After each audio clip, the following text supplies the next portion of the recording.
Maybe it's time we discuss what's best for everyone. Sarah's voice cut through my dining room like a knife. Having Dorothy here is becoming a real burden on this family. I stood in my kitchen doorway holding the cranberry sauce, the same recipe I'd been making for 37 years. My wedding photo frame sat on the mantel, catching afternoon light. Tom's smile looking down at our Thanksgiving table. She can't keep up anymore, Sarah continued to my son David. Look at her struggling with simple tasks. It's honestly painful to watch at this point. I wasn't struggling. I'd cooked this entire meal myself. Turkey, stuffing, 3 different pies cooling on the counter. But nobody seemed to notice my competence. David shifted uncomfortably in his chair. Mom's been managing fine, Sarah. She made this whole dinner without any help. That's exactly my point, Sarah said smoothly. She's overexerting herself trying to prove something. At her age, she shouldn't be doing all this work. My age, 73 years old and suddenly incompetent. I set the cranberry sauce on my grandmother's lace tablecloth,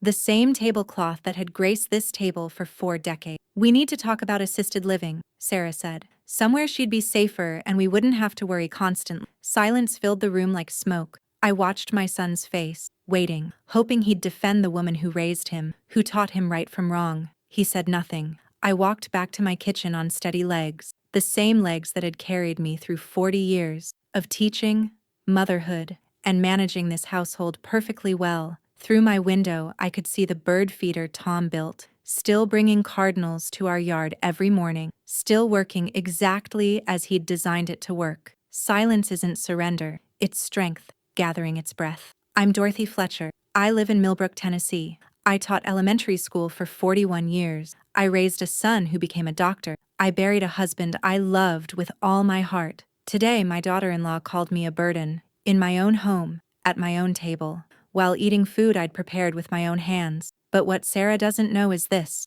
That wedding photo frame holds more than memories. It holds secrets that will change everything about this conversation. If you've ever felt overlooked in your own home, you'll understand why this moment stayed with me. This house on Maple Street has been my world for 43 years. Tom and I chose it for the wraparound porch, the big kitchen windows that catch morning light, the way it felt like home the moment we walked inside. We painted every room ourselves, learning as we went. Tom built the bookshelves in the living room. I planted the rose garden by the front steps. Every corner holds memories of a life lived fully. The wooden kitchen still smells like vanilla and cinnamon, from decades of holiday baking and Sunday dinners. I can hear the old floorboards creaking their familiar song, the same sounds that welcomed David's friends after school. David used to do homework at this kitchen table. I'd help with math problems while stirring soup. We'd talk about his dreams of becoming a doctor, his fears about disappointing us with his grades. You could never disappoint us, I'd tell him.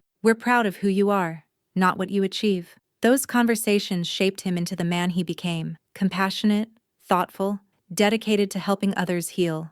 At least that's who he used to be. Sarah changed something in him when they married 2 years ago. She's beautiful and successful and makes him feel important. But she's never understood what this house means to our family. She sees outdated furniture and wasted space. I see Tom's favorite reading chair by the window, the corner where we put David's first Christmas tree, the mantel where our wedding photo has watched over decades. That photo frame was Tom's choice. Handcrafted oak, with tiny carved roses around the edges. Something beautiful for our beautiful beginning, he'd said. He was always romantic like that.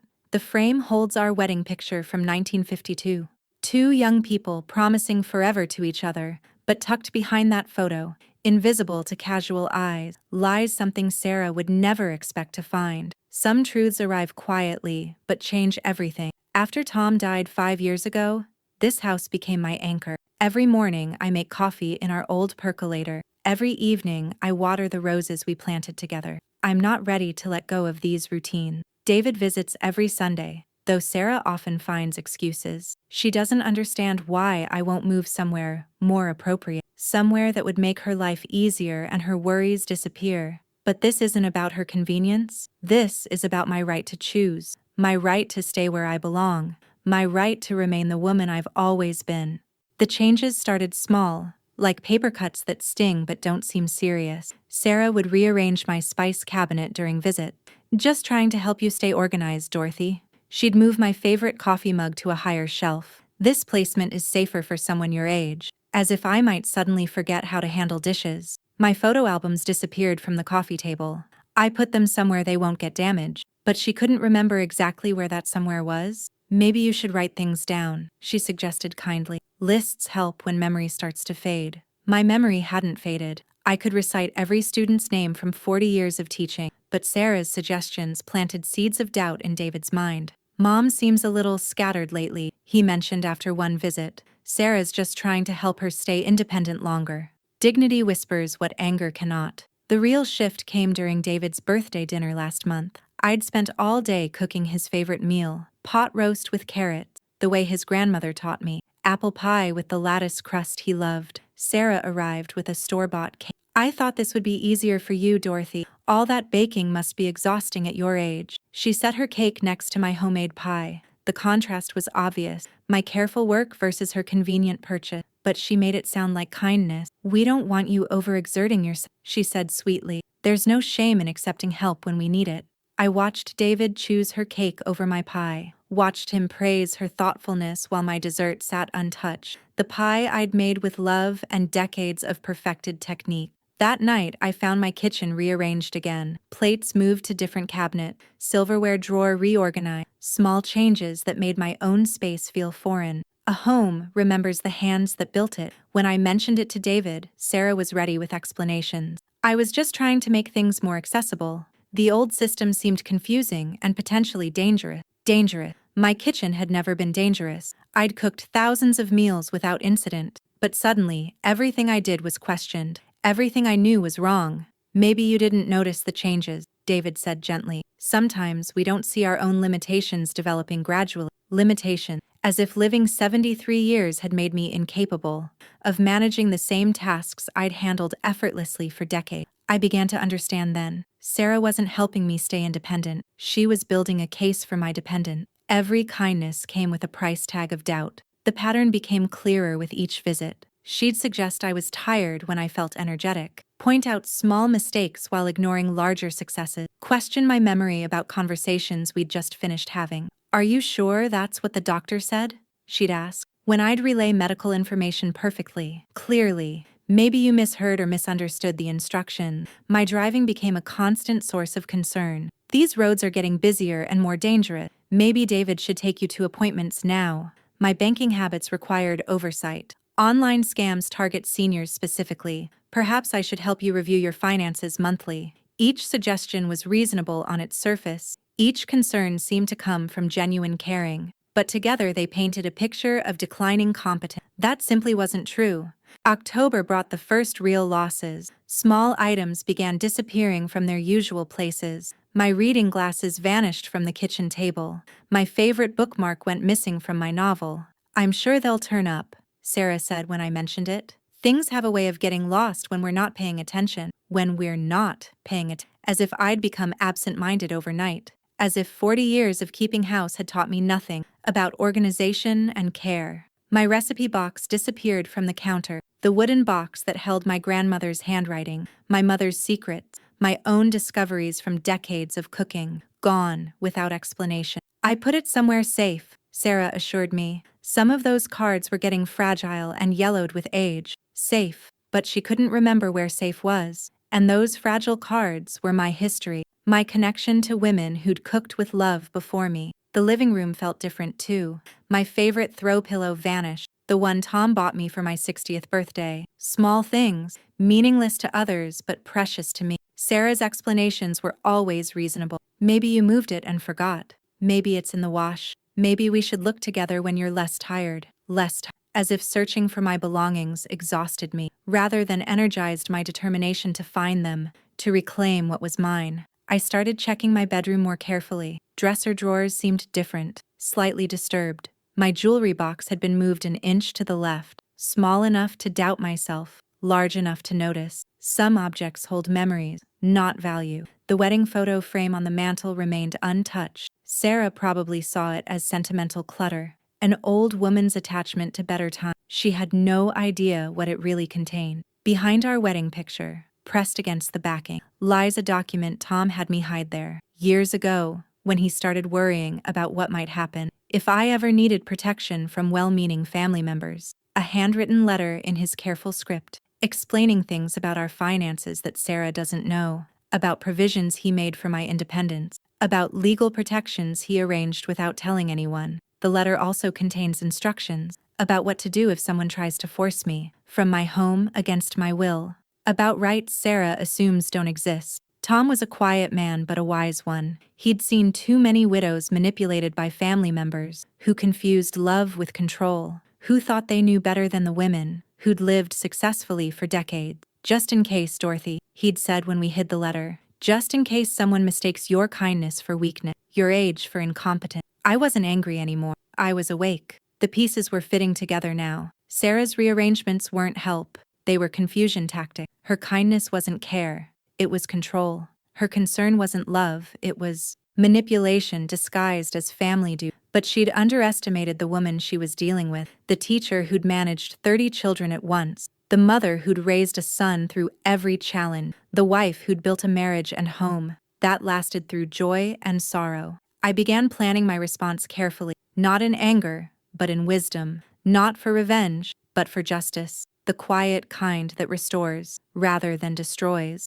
Meanwhile, the campaign against my competence escalated subtly. Sarah began arriving earlier on Sunday, observing my morning routines, noting if I seemed slower getting dressed, if I took longer choosing what to wear. Maybe we should simplify your wardrobe, she suggested. Too many choices can be overwhelming at our age. Our age, as if she and I were peers, rather than a woman in her 40s, talking down to someone who'd been managing choices successfully for 7 decades. She questioned my grocery list. Do you really need all these ingredients? Wouldn't simple meals be easier to prepare and digest? My garden became a safety hazard. All this bending and kneeling can't be good for your joints. Maybe it's time to hire someone. My evening walks required escort. The neighborhood isn't as safe as it used to be. Elderly women shouldn't be out alone after dark. Each restriction felt reasonable in isolation. Each concern seemed to spring from genuine caring, but together they formed a cage, built from good intentions and lined with doubts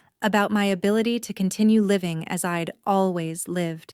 The real heartbreak came on a Tuesday evening in November. David arrived alone, his face wearing that careful expression I'd learned to dread over recent months. Mom, we need to talk about your living situation. His voice was gentle but firm, the tone doctors use for difficult diagnoses. I set down my coffee mug, the same blue mug I'd used for 20 years, still whole, still functional, still mine despite Sarah's repeated relocation. Sarah and I have been discussing what's best, he continued. We're worried about your safety living alone, about what might happen if you fell or got confused. Confused, the word that had become Sarah's weapon, against my competence, my independence, my right to make decisions about my own life and future. I'm not confused, David. I'm managing perfectly well in my own home, but you've been forgetting things lately. Missing items, misplaced belongings. Sarah's noticed changes that concern us both. Sarah's notices, Sarah's concern. When had his wife's opinions become more important than his mother's actual experiences and feelings? Maybe it's time to consider Sunset Manor, he said. It's a nice place, Mom. Clean and safe. They have activities and nurses on staff. You wouldn't have to worry about anything. Wouldn't have to worry, because I'd have no control over anything. No choices, no independence, no dignity left. Just institutional care and other people's schedule. This is my home, David, where your father and I built our life together. I know it's hard, he said, but keeping you safe is more important than sentimentality. Dad wouldn't want you to risk injury from stubbornness. Stories like this remind us that clarity heals more than confrontation. Stubbornness, as if wanting to remain in my own home was a character flaw rather than a basic human right. As if 40 years of successful homemaking meant nothing against Sarah's 6-month campaign of undermining my confidence. Has Sarah convinced you I'm incompetent? I asked directly. David looked uncomfortable. She's noticed things, Mom. Memory lapses, confusion about where you put things. She's just trying to help. By convincing my son I can't take care of myself? By making sure you're safe and cared for properly. There it was. The assumption that I needed caring for, rather than caring about. That age had transformed me from capable adult to someone requiring management and supervision. I watched my son's face as he explained their plans, the research Sarah had done into facilities, the tours they'd taken without including me, the decisions they'd made about my future, without consulting the person who'd have to live it. When had I become a problem to solve, rather than a person to love? When had my child stopped seeing me as the woman who'd raised him with strength and wisdom? The betrayal cut deeper than I'd expected. Not Sarah's manipulation, I understood her motives now, but David's acceptance of her version of reality, his willingness to believe I'd become someone else, someone lesser than who I'd always been. That night I stood in my bedroom, looking at the wedding photo on my dresser, Tom's young face smiling back at me, full of hope for our future together. "Time to use your gift, my love," I whispered. "Time to remind our son who raised him and what that should mean about my capabilities." The next morning brought fresh evidence of Sarah's campaign. She arrived with printed materials from Sunset Manor, brochures showing smiling elderly people engaged in supervised activities and group meals. "I thought you might like to see what they offer," she said. "Art therapy, music programs, even gardening clubs. You'd have so much more social interaction." Social interaction, as if my current life was isolated and lonely, rather than chosen and comfortable. As if I hadn't spent 40 years building relationships in this community. She spread the brochures across my kitchen table, like a real estate agent selling a property I didn't want to buy. "The waiting list is quite long," she mentioned casually. "If we're going to do this, we should apply soon, to ensure you get a spot when you're ready." When I'm ready, not if I'm ready. As if my consent was a formality, rather than a requirement for such a life-changing decision. "Look at this beautiful dining room," she continued.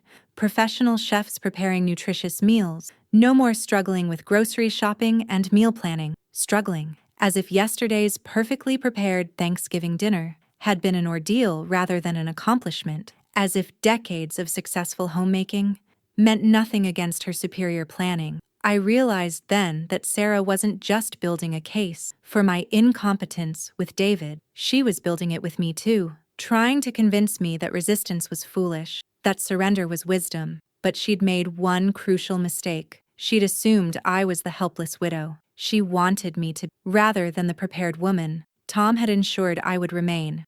Thanksgiving morning arrived with crisp November air and the scent of wood smoke from distant fireplaces. I'd been cooking since dawn, preparing the meal. That would change everything between us. But this wasn't just about demonstrating my competence. This was about revealing truths that had been hidden too long behind assumptions and manipulation. David and Sarah arrived at 2 o'clock. Sarah carried her store-bought contribution, dinner rolls, from the grocery store bakery. I welcomed them with genuine warmth. Despite everything that had happened between us. "Something smells wonderful," David said, kissing my cheek. For a moment he was just my son again, the boy who'd loved my cooking above all others. We gathered around the dining room table, set with my grandmother's china and sterling silver, the lace tablecloth Tom's mother had given us. Everything elegant and perfect and carefully prepared. Sarah made polite conversation about the food, complimented my efforts while subtly suggesting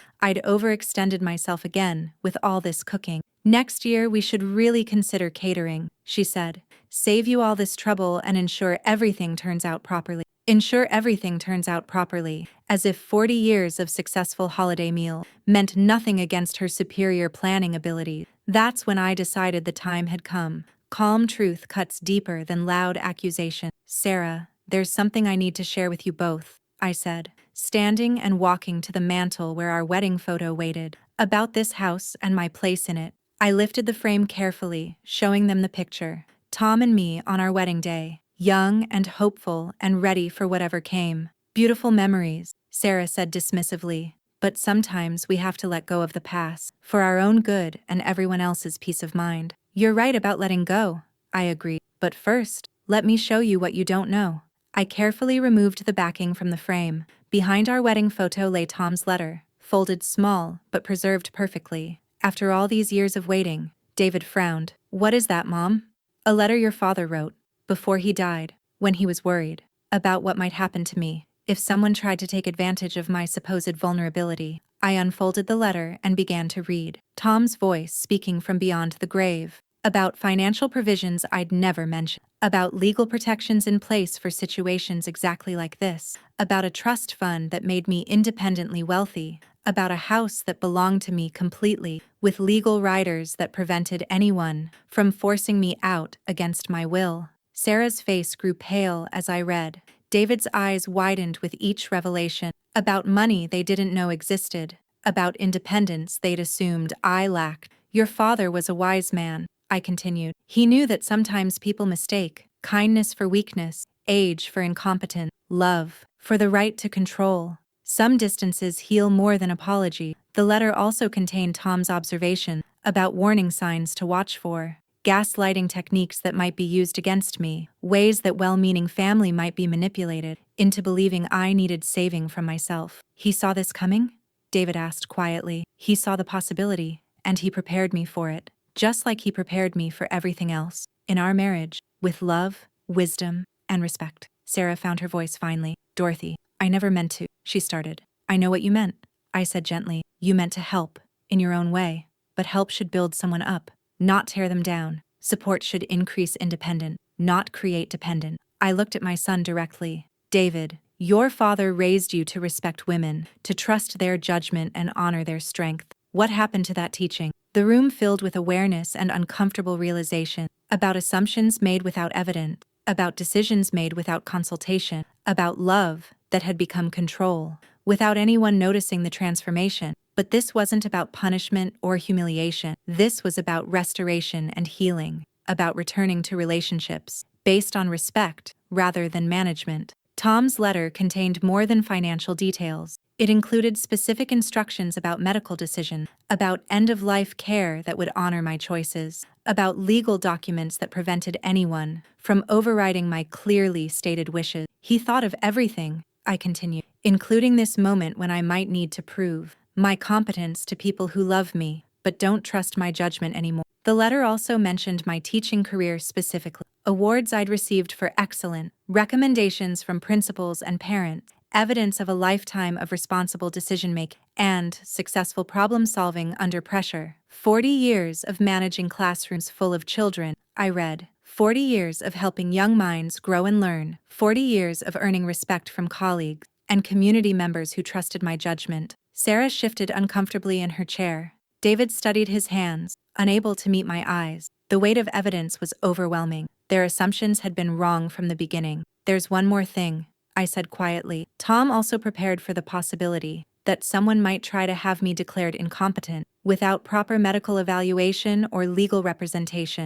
I pulled out another document, a letter from my doctor confirming my mental acuity, updated just last month during my regular checkup. Cognitive tests showing perfect function for my age, physical examination revealing excellent health overall. Dr. Martinez has been my physician for 15 years, I explained. He knows me well enough to recognize any real changes in my capabilities or judgment. The silence stretched longer this time. Sarah finally spoke, her voice small and uncertain. I thought I was protecting you from dangers you might not see clearly anymore. And instead, you were creating the very dangers you claim to be protecting me from: isolation, helplessness, loss of dignity, and choice. But even as I revealed these truths, I felt no anger toward either of them, only sadness for time lost to misunderstanding, and hope for relationships rebuilt on firmer ground. The silence that followed stretched like a bridge between the family we'd been and the family we might become, if we chose healing over hurt, growth over grievance. David spoke first, his voice heavy with regret. Mom, I'm so sorry. I should have listened to you, should have trusted your judgment instead of assuming I'd become someone else. I finished gently, someone less capable than the woman who raised you, with strength and independence and clear thinking. Sarah remained quiet, processing revelation. That changed everything about her assumption, about my vulnerability and her own motivations for wanting to manage my life. I thought I was helping, she said finally. I genuinely believed you needed protection from the dangers of living alone at your age. And now? I asked. Now I see I was protecting myself from worry, from responsibility. I was afraid something might happen, and I'd feel guilty for not preventing it. It was an honest admission, the kind that opens doors to real change, rather than surface apologies that fix nothing fundamental. Sarah, fear makes us do strange things. It makes us try to control outcomes instead of trusting people to handle whatever comes. But my age doesn't make me helpless. My widowhood doesn't make me incompetent. We spent the next hour talking honestly about boundaries and respect, and the difference between caring for someone and caring about someone, between protection and imprisonment disguised as love. David asked about the trust fund, about financial security I'd never mentioned, about independence he'd assumed I lacked completely. Your father wanted me to have choices, I explained. The choice to stay here or move elsewhere. The choice to hire help or manage alone. The choice to remain myself, instead of becoming what others thought I should be. Some objects hold memories, not value. Sarah apologized again, more specifically this time, for rearranging my belongings without permission, for questioning my memory when confusion was logical, for convincing David I needed saving from my own supposedly poor judgment. I can see now how my actions affected you, she said, how kindness can become control, without the giver even realizing it's happening. We talked about going forward differently, about asking instead of assuming, about supporting instead of managing, about trusting my assessment of my own needs until evidence suggested otherwise. I want to be someone you're glad to see, Sarah said, not someone you have to defend yourself against during every visit or conversation. You can be, I assured her. We can build something better, based on who we really are, instead of who we fear each other might become. David promised to see me more clearly, as the competent woman I remain, rather than the declining version Sarah's concerns had created. In his worried imagination, I want my children to know their grandmother, he said, as she really is. Strong and capable and wise, not as someone who needs constant caretaking. That evening, after they'd gone home, with new understanding and renewed respect, I sat in my living room surrounded by everything familiar and beloved. The house settled into its evening rhythms, floorboards creaking their comfortable song, roses rustling against the front windows, everything exactly as it should be. Over the following weeks, our relationships began changing. Sarah started asking permission before rearranging it. She complimented my cooking without suggesting improvements. She listened to my stories about teaching without questioning my memory of events. David visited more often, but differently now. He came to spend time rather than assess my condition. We cooked together, worked in the garden together, talked about his childhood and his hopes for his own children's future. I remember you teaching me to drive, he said one afternoon. How patient you were when I couldn't parallel park.